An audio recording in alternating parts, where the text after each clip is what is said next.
Yo, I want to know when we stop showing this dude respect. A dude who has multiple hits, a dude with charisma, a dude who made you laugh and made you rap along with any verse he dropped. A dude who straight up gets busy. If you can't already tell by the thumbnail, once again, we are talking about rappers we don't talk about enough, and I'm talking specifically about Ludacris. Like dead ass, y'all was so fast to stop giving this man his flowers, and it kind of got me furious. I see what I did there. But today we are fixing that. But first, I go by the name Broadway the Lyricist. Thank you guys so much for clicking this video. And if you're a fan of hip hop commentary, history, or anything related to the culture, you are in the right spot, you are family, and you're already locked in. So be sure to hit that like button and click the bell icon so you never miss an upload. With that out of the way, let's get into it. I am Broadway the Lyricist, homie, just let me do my thing. I'm on top, on my grind, I'ma always get it. Before Fast and Furious checks, before the giant cartoon arms, before the whole world realized this man could out-rap half the industry while cracking jokes, Luda was Chris Lover grinding it out on Atlanta radio. He was literally announcing other people's records, then rushing home to write his own. This man found a lane before Atlanta had an interstate built to superstardom. And he ain't tiptoeing the game. He stepped in with What's Your Fantasy, and the whole rap world went, hold up, who is this dude? His delivery was dumb sharp, and in my opinion, his pen is criminally underrated. You already know, a lot of rappers in this game have had a moment or moments at best. Luda had eras. Word of mouth era. This was peak Luda. Rollout. Area codes. Move, bitch. You couldn't go outside without hearing him kill a beat with personality and precision. Chicken and Beer era. This album was low-key lethal. Stand Up was crazy. Splash Waterfalls is probably still in somebody guilty pleasure R&B hip-hop playlist. The Feature God era. Listen, when Ludacris did features, if you messed around and slept on him, you either had to rewrite your verse or take that L. Cause he'll pull up, steal your beat, bust your ass, and still smile for the camera.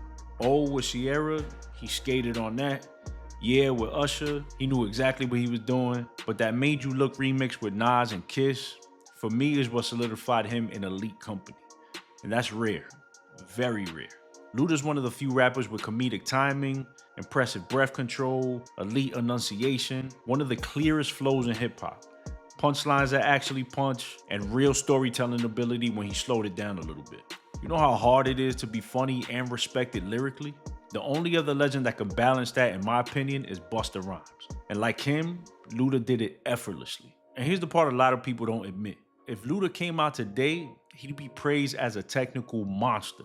But was it because his visuals were playful that people use that as an excuse to underrate him? Shit, if that's the case, he still raps circles around 90% of the game. If I had to guess, it's when the movies hit that the conversation around Luda changed. And not because he fell off, but because my son started getting that Hollywood bag that music labels just don't match. Hip hop is funny like that. The second you stop dropping albums every 18 months, people act like your whole legacy went into the lost and found. But Luda didn't disappear. He just shifted, and I think the culture just didn't adjust the way that it should have. Respect does not expire, and Ludacris definitely earned his.